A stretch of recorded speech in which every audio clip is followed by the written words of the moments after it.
Il ne reste que quelques minutes à ma vie. Tout au plus quelques heures, je sens que je faiblis. Mon frère est mort hier au milieu du désert. Je suis maintenant le dernier humain de la terre.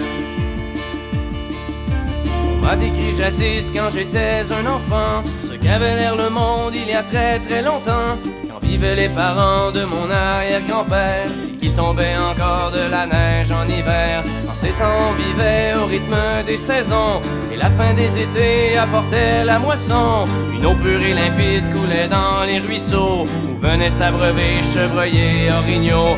Moi je n'ai vu qu'une planète désolante, paysage lunaire et chaleur suffocante, et tous mes amis mourir par la soif ou la faim, comme tombent les mouches, jusqu'à ce qu'il n'y ait plus rien. Plus rien. Plus rien.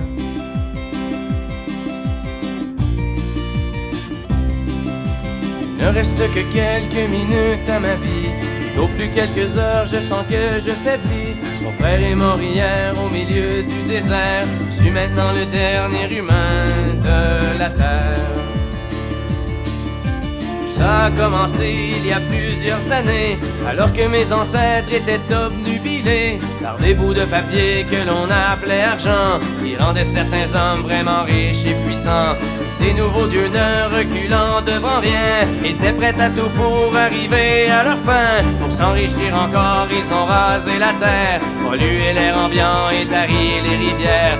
Et au bout de 100 ans, des gens se sont levés et les ont avertis qu'il fallait tout stopper. Mais ils n'ont pas compris cette sage prophétie. Ces hommes-là ne parlaient qu'en termes de profit. C'est des années plus tard qu'ils ont vu le non-sens, dans la panique on déclaré l'état d'urgence, quand tous les océans ont englouti les îles et que les inondations ont frappé les grandes villes. Et par la suite, pendant toute une décennie, ce fut les ouragans et puis les incendies, les tremblements de terre et la grande sécheresse.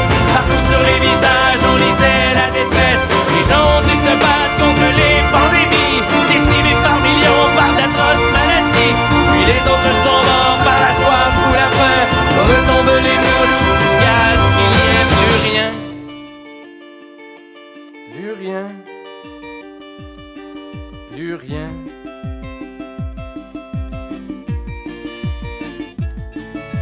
Mon frère est mort hier au milieu du désert. Je suis maintenant le dernier humain de la terre. Au fond, l'intelligence qu'on nous avait donnée n'aura été qu'un beau cadeau empoisonné, car il ne reste que quelques minutes à la vie.